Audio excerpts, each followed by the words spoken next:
안녕하세요. 시청자 여러분, 굿모닝 밥상 미디어 봉사단 홍명자입니다.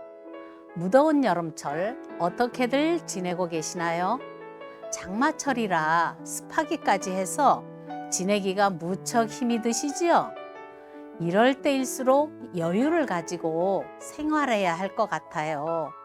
덥고 끈적이고 신경이 예민해져서 조그만 일에도 짜증이 납니다. 짜증을 내다 보면 상대방과의 말다툼도 일어날 수 있고요.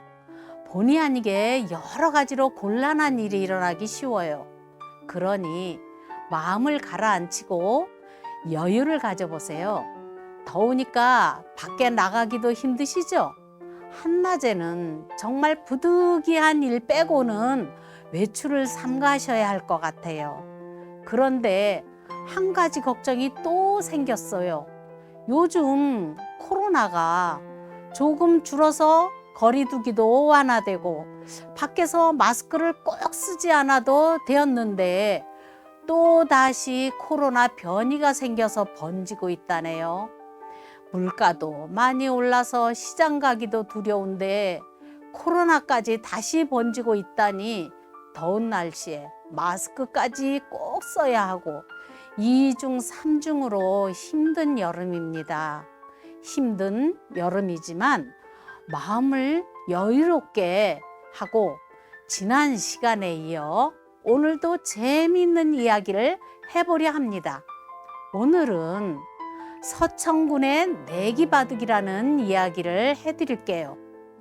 네, 어느 때인지는 모르겠지만 그 당시 임금의 종친으로서 서천군이라는 사람이 있었답니다. 서천군은 대단히 총명한 제주꾼이었으며 학식도 아주 높았대요. 그러나 그보다도 취미와 오락을 더 즐기고 그림, 악기, 바둑 따위를 못하는 것이 없었답니다. 그 중에서도 바둑을 가장 좋아했는데 실력도 뛰어나서 당대에 상대할 사람이 없었다고 합니다. 따라서 바둑의 제1인자 국수라는 칭호를 받았고 또 바둑을 두다가 묘한 수가 생길라 치면 서천군의 묘수다라는 말까지 생길 정도였답니다. 그러던 어느 날 한 노인이 서천군을 찾아와서 대군께서 바둑을 잘 두신다기에 불원천리하고 가르침을 받고자 왔습니다 하며 노인이 점잖게 청하였습니다.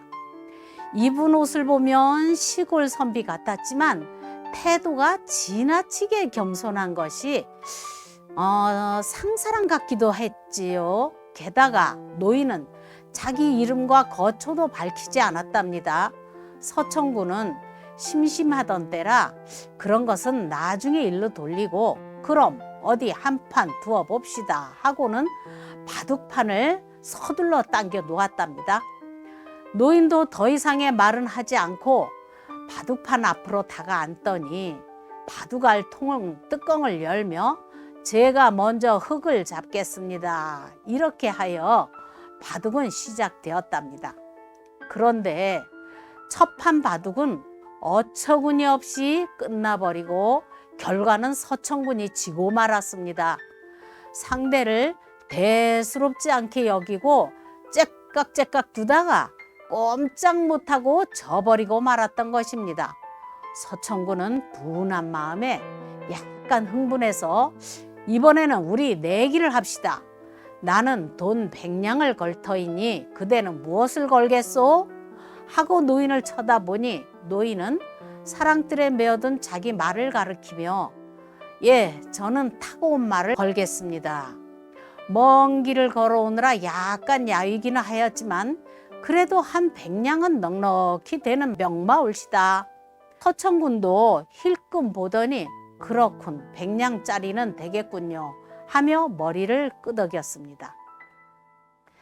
서천군은 내기보다는 한 번 진 것에 대한 분풀이가 더 급했던 모양입니다. 어찌되었던 이렇게 두게 된 바둑은 서천군이 맥이 빠질 만큼 수월하게 이기고 말았습니다. 3판 2승으로 하기로 했으니 어서 한 판 더 둡시다 하면서 서천군이 서두른 두 번째 바둑도 역시 거뜬히 이겼습니다. 서천군은 기분이 몹시 좋아졌습니다. 그러면 그렇지 날 당할 수야 있나. 하지만 여간 실력이 아닌걸. 그런데 노인은 껄껄대는 서천군보다 오히려 기분이 더 좋아합니다. 허허, 역시 대군께서는 당대의 국수이십니다. 어쨌든 내기에서 내가 졌으니 약속대로 말을 두고 가겠습니다. 그 대신 잘 먹여 살이나 찌게 해 주십시오. 반년 후에 내가 다시 와서 내기 바둑으로 저 말을 꼭 찾아가겠습니다 하고는 미련 없이 떠나려고 했답니다. 서천군은 원래 바둑만 이기면 되었지 정말로 말을 빼앗아 둘 생각은 아니었습니다. 그러나 노인이 태연하게 말을 하고 다시 오겠다고 하는 바람에 염려 말고 어서 가서 수나 더 배워가지고 오소 허허허 하고 말해버렸습니다. 이렇게 해서 생긴 말을 서천군은 특별히 잘 먹이고 길도 잘 들였습니다. 말은 살이 포동포동 찌더니 보기 드문 명마의 모습을 갖추게 되었습니다. 어느덧 반년이 훌쩍 지나 과연 그 노인이 약속대로 찾아왔답니다. 이렇게 된 이상 또 한 번 내기 바둑을 안 둘 수 없게 되었지요.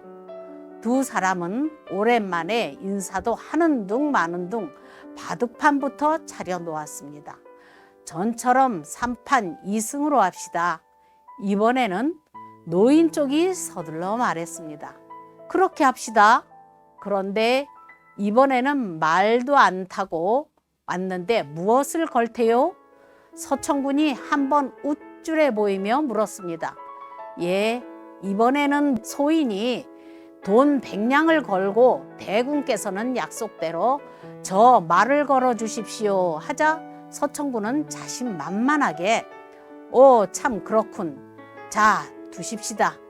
바둑은 또 금방 시작되었고 그리고 첫 판을 노인이 맥도 못 추고 크게 패하였습니다.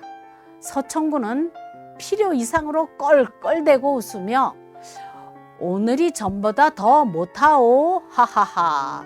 그래가지고는 말도 돈도 모두 내 것이 될 게 뻔하겠소 하며 의기양양해 하였습니다. 그런데 서천군이 큰 소리친 다음 두 번째 판을 연거퍼 내리치고 말았습니다. 두 판은 서천군이 손 써볼 겨를도 없이 처음부터 형편없는 꼴로 몰려 꼼짝도 못하고 크게 패하고 말았습니다. 그뿐만 아니라 그 두 바둑판에서는 서천군이 지금까지 꿈에도 생각 못했던 기기묘묘한 수법이 연달아 나왔답니다. 서천군은 두 판 모두 졌을 때 수채 혀를 내두르고 말았답니다. 그러자 노인이 상냥한 얼굴로 이렇게 말하더랍니다. 대군 용서하십시오. 실은 제가 까닭이 있어 말을 먹이지 못하게 되어 생각 끝에 한번 외람된 장난을 한 것입니다. 그러나 이제는 말도 덕분에 살찌고 저도 일이 잘 되었으니 도로 말을 찾아가야겠습니다. 듣고 보니 노인은 말을 맡기기 위해 일부러 바둑을 져주었다가 말을 찾아갈 때는 제 실력대로 이겼다는 이야기입니다. 노인의 말대로 장난이라면 너무 지나친 장난이었습니다. 그러나 서천군은 괘씸한 생각은커녕 호탕하게 웃으며 말했습니다.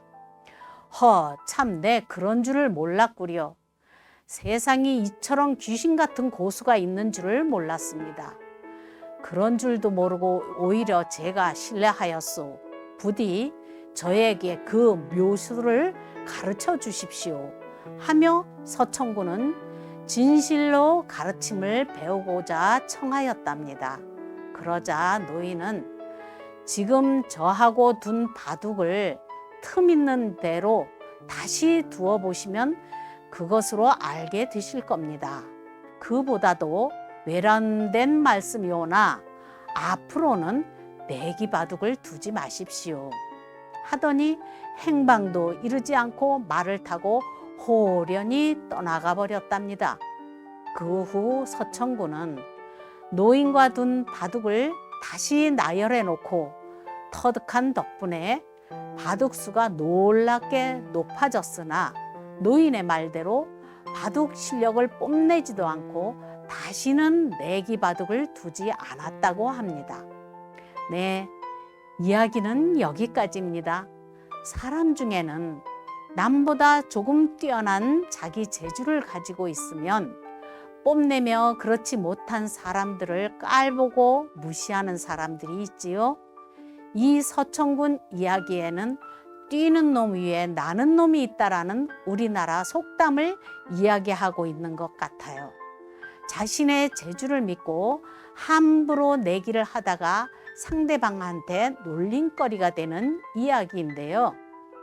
그러나 놀림당한 일에 분하다고 화를 내는 것이 아니라 자신을 돌아보고 진실로 상대방에게 자신의 못남을 사죄하고 배우기를 청하는 인격은 우리가 또한 배워야 할 일이지요. 무더운 여름 날씨에 건강 조심하시고 다음에 또 재미있는 이야기를 가지고 여러분을 만나러 오겠습니다. 굿모닝 밥상 미디어 봉사단 홍명자였습니다. 안녕히 계세요.